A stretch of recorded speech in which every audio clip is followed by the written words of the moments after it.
आज की कहानी होने वाली है बड़ी ही इमोशनल। तो चलिए सुनते हैं। बेसहारा काकी और भूखा नन्हा पोता।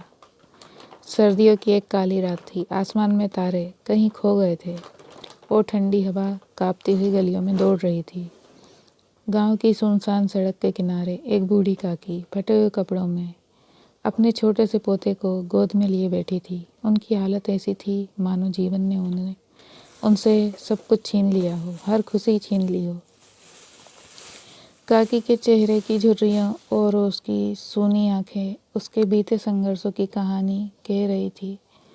उसका पोता गोपाल, जिसकी उम्र मुश्किल से 5 साल रही होगी, ठंड से ठिठुर रहा था। उसके होंठ नीले पड़ गए थे और उसकी आंखों में भूख का दर्द साफ झलक रहा था। गोपाल ने धीरे से पूछा, काकी, क्या आज भी हमें भूखा ही सोना पड़ेगा? काकी ने अपने कांपते हाथों से गोपाल को सीने से लगाया और अपनी आंखों के आंसू पोंछाते हुए बोली, नहीं बेटा, भगवान हमारे लिए ज़रूर कुछ करेगा, बस थोड़ी देर और इंतज़ार कर लो। लेकिन भगवान शायद बहुत दूर था और इंसान तो और भी दूर निकल चुके थे। गांव के लोग बार बार उन्हें देखकर गुजरते, लेकिन कोई उनके पास रुकने की हिम्मत नहीं करता। कुछ ने उन्हें देखकर मुंह फेर लिया तो कुछ ने उनके दर्द को अनदेखा कर दिया। गोपाल की हालत बिगड़ने लगी। वह ठंड से कांपते हुए काकी की गोद में ही सो गया। काकी ने उसे और कसकर पकड़ लिया और उसकी सांसें सुनने लगी, मानो डर रही हो कि कहीं उसकी सांसें रुक न जाए। वो रात आई। रात बीतती जा रही थी।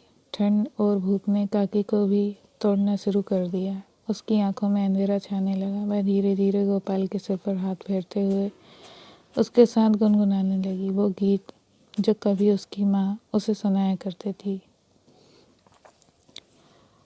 रात के आखिरी पहर में जब गांव का मंदिर घंटियां बजा रहा था, काकी की आंखें अचानक बंद हो गई। गोपाल ने उनकी गोद में सिर उठाकर देखा और कहा, काकी, मैं बहुत भूखा हूँ, उठो ना। लेकिन काकी नहीं उठी। उनकी सांसें थम चुकी थी। गोपाल बार बार उन्हें हिलाने लगा, मगर उसकी मासूम पुकार अनसुनी रह गई। सुबह की पहली किरण निकली तो गांव वाले उधर से गुजरे। किसी ने देखा तो चिल्लाया, अरे ये बूढ़ी औरत तो मर गई। गांव में हलचल मच गई। कुछ लोग पास आए, कुछ ने दूर से ही देखा, लेकिन गोपाल अब भी काकी को हिला रहा था। उसकी आवाज़ सुनकर कोई मदद के लिए आगे नहीं आया। लोग बातों में लग गए, कितनी दुखद कहानी है, मगर किसी ने गोपाल को छूने की हिम्मत नहीं की। गोपाल की आंखों में आंसू थे, लेकिन उसने अपनी काकी का हाथ नहीं छोड़ा। उसने बस इतना कहा, काकी, मैं भूखा हूँ, उठो ना।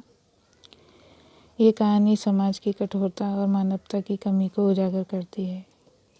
यह हमें याद दिलाती है कि सहानुभूति और मदद के बिना कितनी जिंदगियां बर्बाद हो जाती हैं।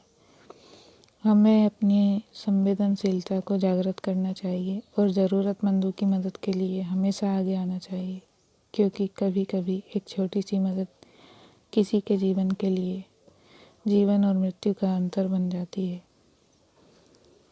ऐसे और कहानी सुनने के लिए चैनल सब्सक्राइब करें और कहानी लाइक करें।